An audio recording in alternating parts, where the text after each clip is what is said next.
तुम्ही या लढाईमध्ये मला साथ द्या.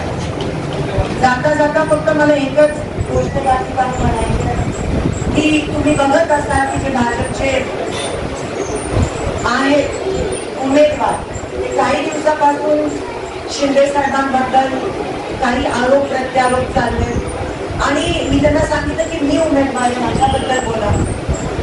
पण अजूनही ते त्यांचं चालू आहे, त्यांची टेप चालू आहे.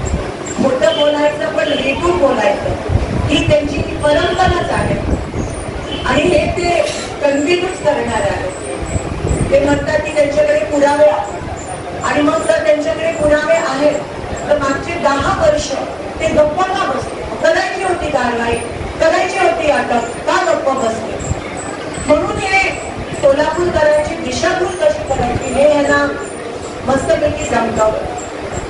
मला या निमित्ताने तुम्हाला अजून एक गोष्ट या ठिकाणी सांगायची आहे की हे तर त्यांनी केलं, शिंदे साहेबांवर आरोप प्रत्यारोप खोटं बोलतात, वेगळं बोलतात. पण माझा अंदाज असा आहे की कामाच्या मुद्द्यावर ते कधी बोलत नाही आणि म्हणून काही दिवसानंतर एक 30-35 दिवस इलेक्शनला राहिले ते कदाचित माझ्यावर आणि माझ्या कुटुंबावर वैयक्तिक आरोप सुद्धा करण्याची शक्यता आहे. ते एवढ्या खालच्या पातळीला जातील की चुकीची माहिती पसरवतील, चुकीचे फोटो पण पसरवतील असा माझा अंदाज आहे आणि खालच्या पातळीला जाऊन चारित्र्य हनन माझ्यावर वैयक्तिक करण्याची शक्यता आहे असं मला एकंदरीत अंदाज येतोय. आता ज्या पद्धतीत ते विकासाचे मुद्दे जे आहेत ते सोडून बाकी सगळ्या गोष्टींवर अटॅक करतात, खोटं नाटक सांगून लोकांची दिशाभूल करण्याचा प्रयत्न करतात, तर 100% मला असं वाटतं की वैयक्तिकरित्या माझ्यावर ते अटॅक करतील, आरोप करतील, खोटं नाटक पसरवतील, कदाचित काही चुकीची बातमी पसरवून सुद्धा चारित्र्य हनन करण्याची शक्यता आहे. पण मी त्यांना हात जोडून विनंती करते की सोलापूरला तुम्ही मागच्या 10 वर्षात तुम्ही काय दिलं? मग रस्ते असतील, विमानसेवा असतील, पाणी विमानसेवा असेल, पाण्याचे प्रश्न असतील, हे काही सोडवलं का? ह्याचं उत्तर सोलापूरकरांना मी तुम्ही द्यावं.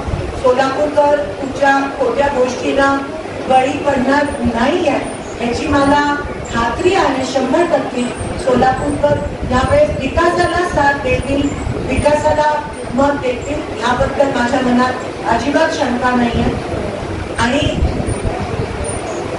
तुम्हीच म्हणताना हल्ली काहीतरी सोशल मीडियावर चालू असतं की सोलापुरात राम राज्य येणार आहे, राम राज्य येणार आहे.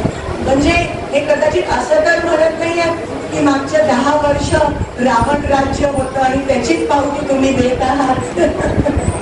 म्हणून मला असं वाटतं आपण ह्या लोकांपासून सावध राहूयात आणि मी एवढीच विनंती करते की येणारा जो संघर्ष आहे तो आपण मिळून लढूया आणि तुम्ही मला आशीर्वाद द्याल. मताच्या रूपात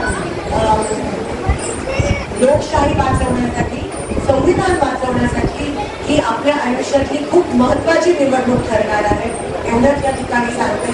आणि मी एक बहीण या नात्याने शब्द देते की माझ्या शेवटच्या श्वासापर्यंत किंवा जुनी पेन्शन, ओल्ड पेन्शन लागू होईपर्यंत मी तुमच्या सोबत आहे, तुमच्यापेक्षा जास्त लढीन आणि तुम्ही आशीर्वाद दिला तर तो आवाज दिल्लीपर्यंत घेऊन जाईल एवढं या ठिकाणी तुम्हाला आशा करते. एकच मिशन, जुनी पेन्शन हे मिळालंच पाहिजे.